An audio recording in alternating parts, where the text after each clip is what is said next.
Depuis ses débuts, il fut au service de la guerre avec une orientation militaire pour les dynasties millénaires de l'époque. La dynastie Tang mérite qu'on s'en souvienne, car durant cette époque de grandes batailles et conquêtes, il fut nécessaire d'établir une méthode de sélection des meilleurs guerriers, au moyen d'un concept de lutte appelé Taleitai, lutte sur plateforme.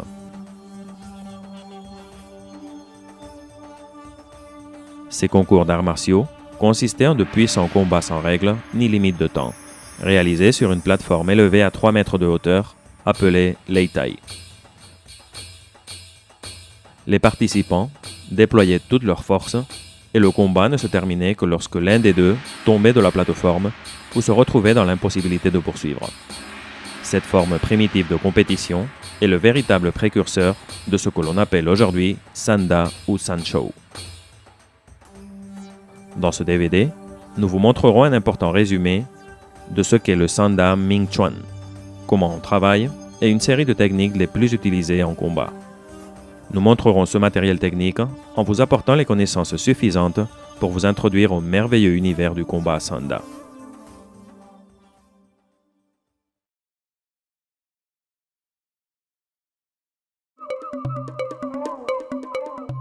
Ce travail de mouvement et défense, tout en étant élémentaire, est l'une des parties les plus importantes dans le travail du Sanda. Garde.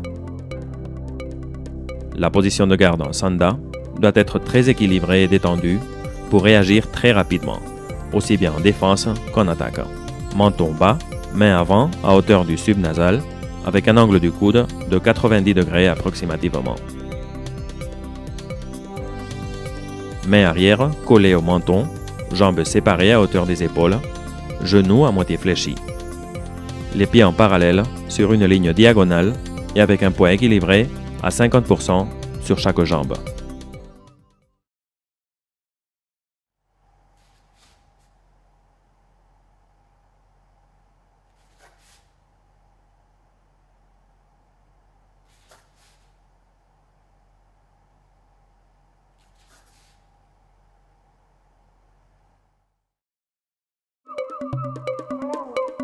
Chute.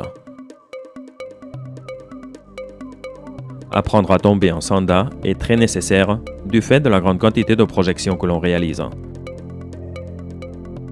Dans les chutes, il est très important de prendre contact avec le bras avant de le faire avec le corps sur le sol.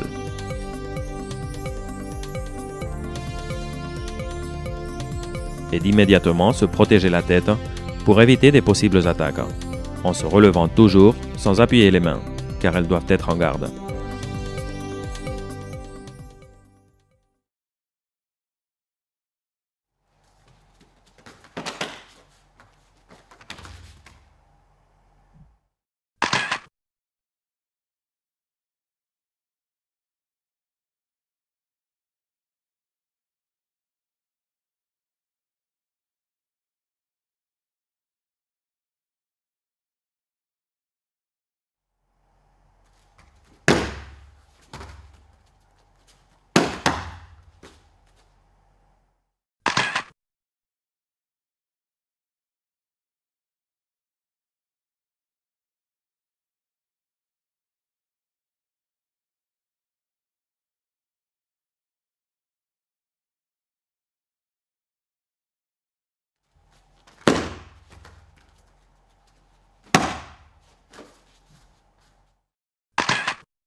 Déplacement.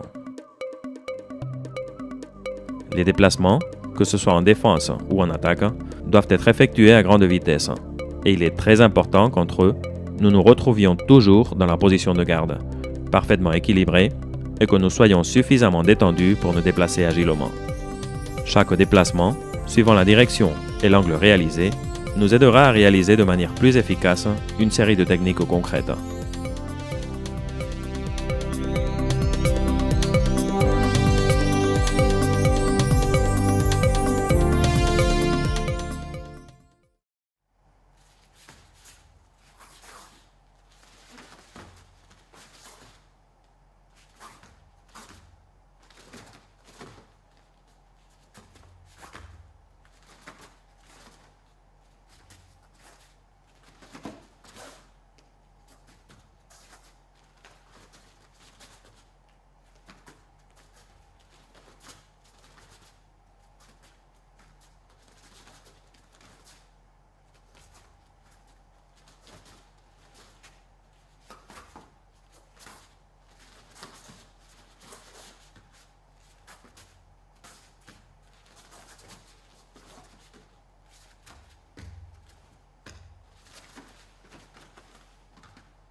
Distance.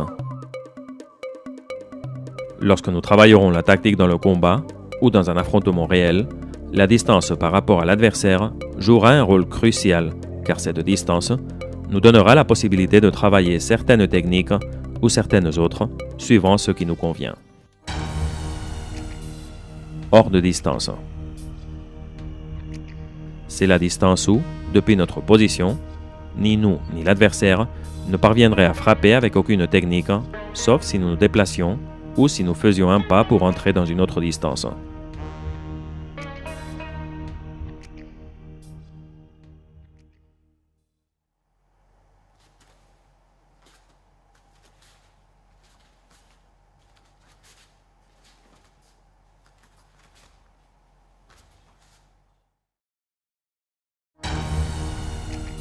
Distance longue, où nous atteindrions notre adversaire, ou le contraire, seulement avec des techniques de jambes longues.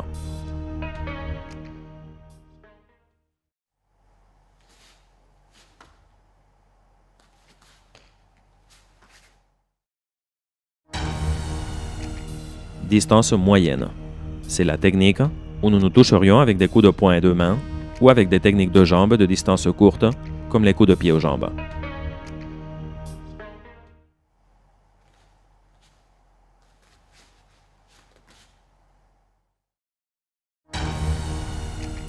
Distance courte. C'est la distance où entreraient des techniques de très court parcours, comme les coudes et les genoux, et où nous pourrions réaliser des saisies de l'adversaire pour déséquilibrer, luxer, etc.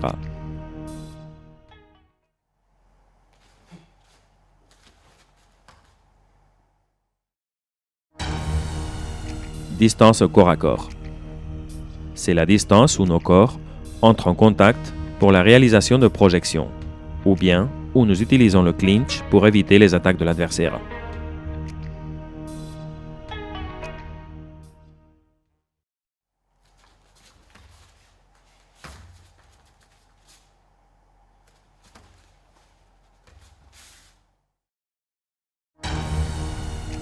Travail au sol. Dans ce type de travail, nous trouvons une autre série de distances indépendantes, en fonction de la position par rapport au sol des deux adversaires.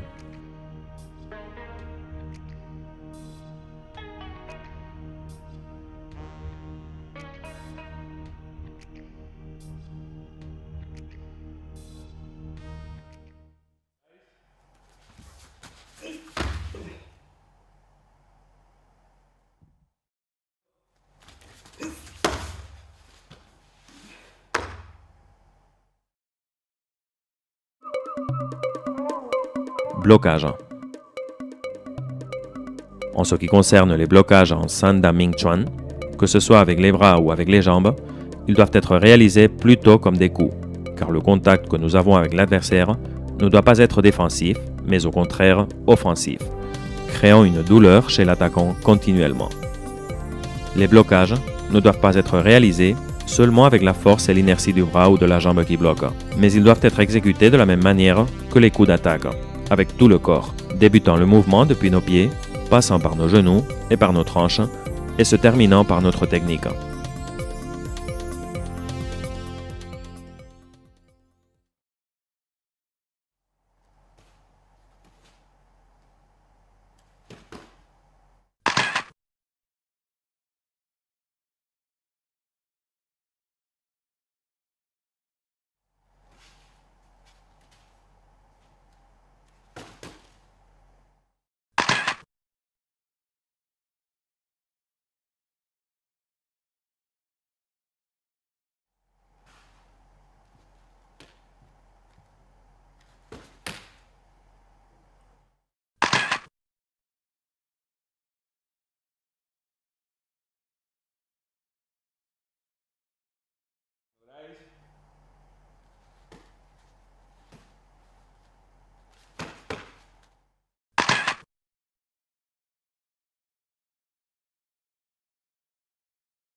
Esquive.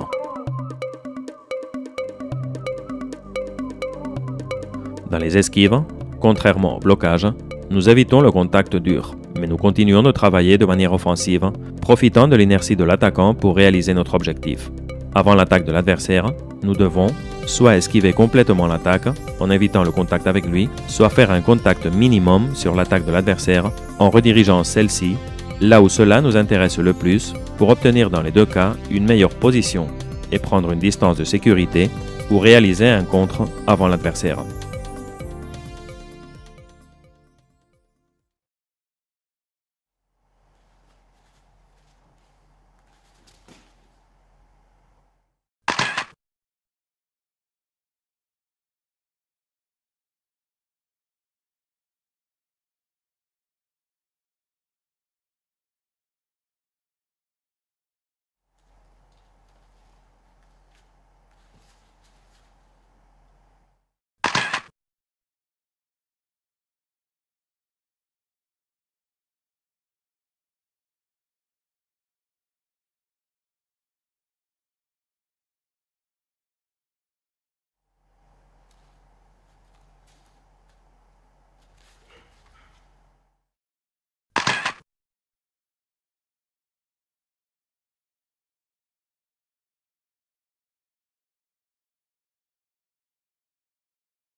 Technique de frappe.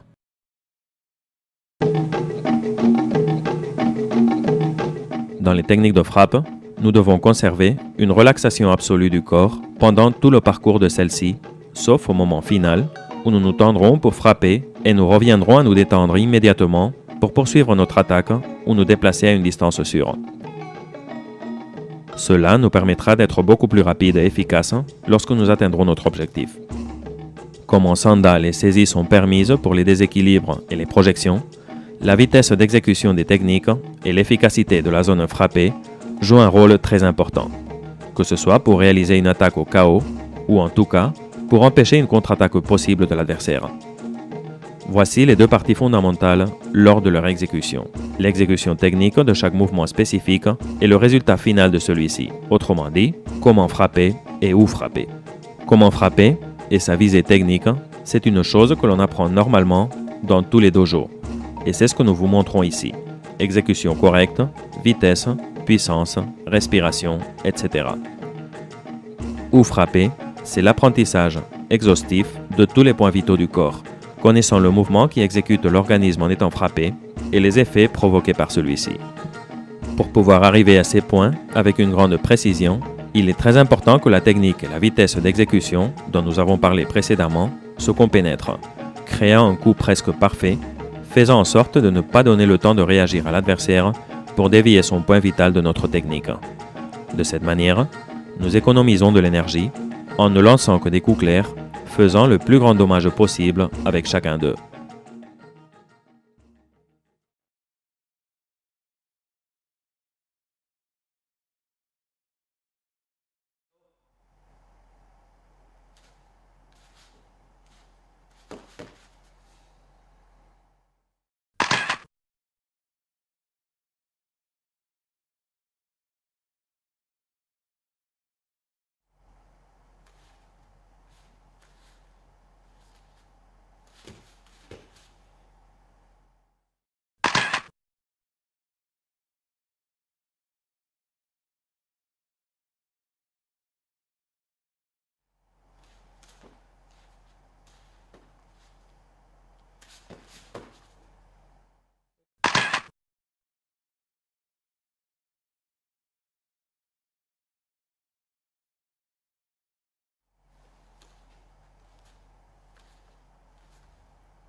Technique de balayage et de projection.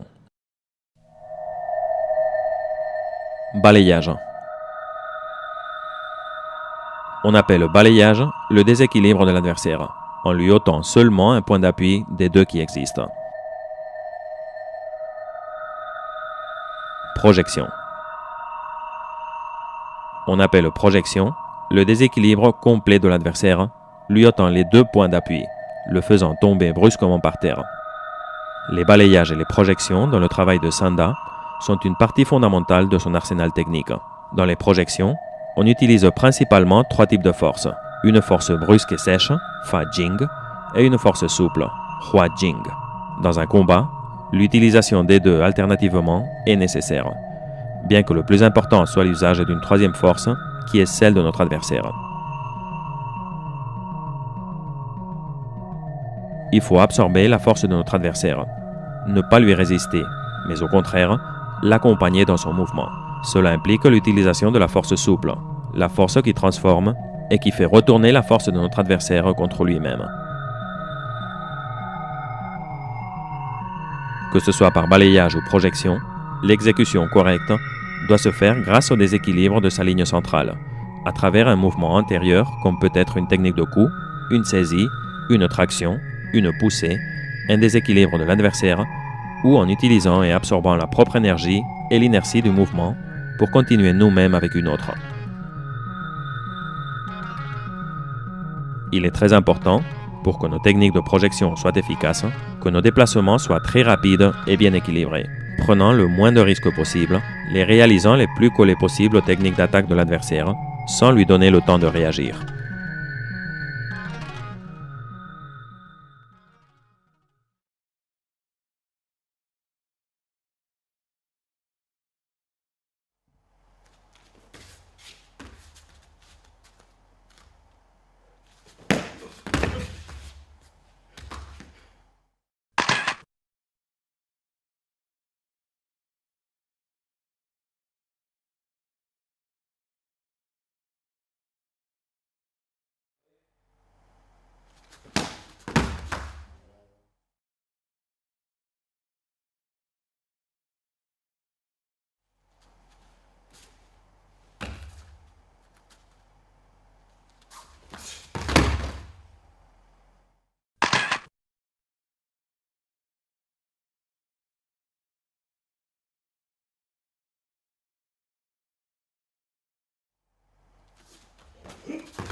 Contre-projection.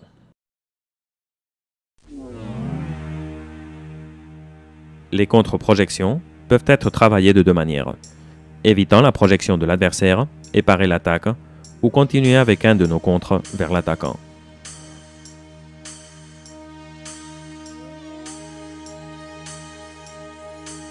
Continuer, nous laissant porter par la projection de l'adversaire, absorbant son énergie et l'inertie du mouvement, devenant nous-mêmes l'attaquant et terminant avec une autre projection.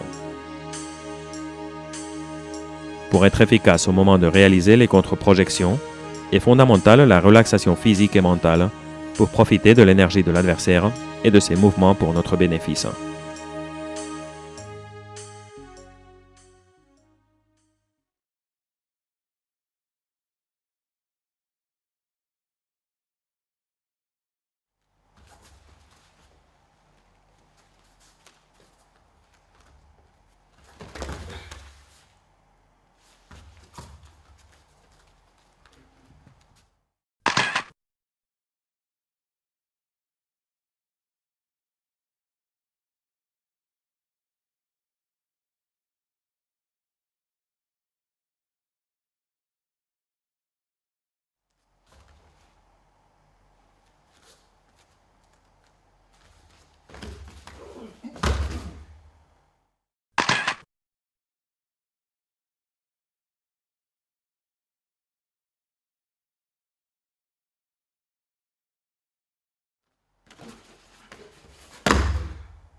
Technique de combat.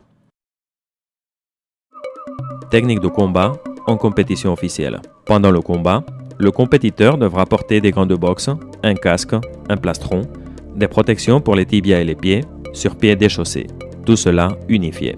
Le t-shirt et le pantalon devront être de la même couleur que l'équipement de protection et le compétiteur devra utiliser son propre protecteur buccal et une coquille en dessous des vêtements. La couleur de l'équipement protecteur sera rouge ou noir. On peut employer des techniques d'attaque et de défense de n'importe quel style ou école de Kung Fu. Les zones valides qui ponctuent en frappant sont la tête, le tronc, les cuisses et les jambes. Les zones non valides sont la partie postérieure de la tête, le cou, la gorge et l'entrejambe. Les méthodes interdites sont attaquer l'adversaire en utilisant la tête, les coudes ou le genou. Pousser ou frapper en direction contraire au mouvement naturel des articulations. Faire tomber l'adversaire sur la tête, sur la plateforme, ou délibérément l'écraser ou le maintenir en bas avec le poids. Attaquer la tête d'un adversaire tombé avec une technique de jambe. En compétition non officielle, on peut avoir les mêmes exigences que dans les compétitions officielles, mais il existe d'autres compétitions extra-officielles organisées par des associations nationales ou internationales où ce règlement varie. Ces variations dépendent du type d'événement organisé. Les variations les plus importantes sont la validité des techniques de genoux et dans certains cas des techniques de coude, les immobilisations au sol et l'absence de certaines des protections officiellement utilisées comme le casque, le plastron et les jambières. Dans certains cas, ces combats sont appelés professionnels et on y donne une bourse d'argent. Dans certains cas également, on peut remplacer la plateforme élevée, Lei Tai, par un ring. En Chine, il existe un type de compétition professionnelle appelé Sanda Wang, roi du Sanda, dont les caractéristiques essentielles sont similaires au règlement officiel, mais avec des particularités comme l'utilisation du ring au lieu d'un Lei Tai, l'absence de protection sauf les gants et la coquille, les coups de genoux permis, 5 rounds au lieu de 3 et à la fin, l'affrontement des vainqueurs de chaque poids pour proclamer le champion. La durée de ce championnat est de plusieurs mois. Il est retransmis par la télévision chinoise où il a atteint une grande cote de popularité.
Self-défense.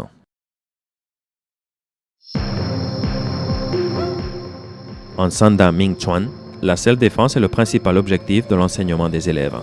L'apprentissage commence avec les qualités physiques et les techniques de frappe, de défense et de projection. On poursuit avec l'orientation de toutes ces techniques vers la compétition, où nous apprendrons à nous défendre et attaquer de manière presque réelle, mais avec un règlement. Enfin, une fois que nous possédons une base technique et physique importante et un contrôle mental et tactique du combat de compétition, nous passons à l'apprentissage du combat réel ou self-défense. où il n'y a pas de règlement qui nous sauve de certains coups et de certaines circonstances. Ici, nous apprendrons de manière plus complète les points vitaux, le travail du chin-na ou des luxations et de contrôle sur les articulations, le travail au sol, les immobilisations, les étranglements et le maniement, l'attaque et la défense d'armes courtes comme le bâton court, le couteau, le kubotan, etc. et différentes armes quotidiennes comme un téléphone portable, un parapluie, une ceinture, une corde, etc. La différence entre le combat réglementé et le combat réel, c'est que nous devons chercher le coup définitif dès le début de l'affrontement, sans cesser, jusqu'à trouver notre sécurité, que ce soit par chaos, immobilisation ou fuite, et utilisant absolument tout, nous gouvernant seulement par la loi établie et nos critères humains, en fonction de qui et de ce que nous rencontrons dans l'affrontement. Au cours d'un combat réel, nous ne devons laisser à aucun moment une liberté de mouvement à l'attaquant. Au contraire, il ne doit pas avoir une seconde pour respirer. Il doit sentir la douleur dès le début de l'affrontement. Ça ne lui permettra ni de penser, ni de réagir. Le niveau de nos attaques dépendra du fait que je sois un civil recevant une attaque à main nue ou armé, que j'appartienne au corps de sécurité de l'État ou que je sois un militaire dans un conflit guerrier. Mais au cours de notre apprentissage, nous devons penser au pire.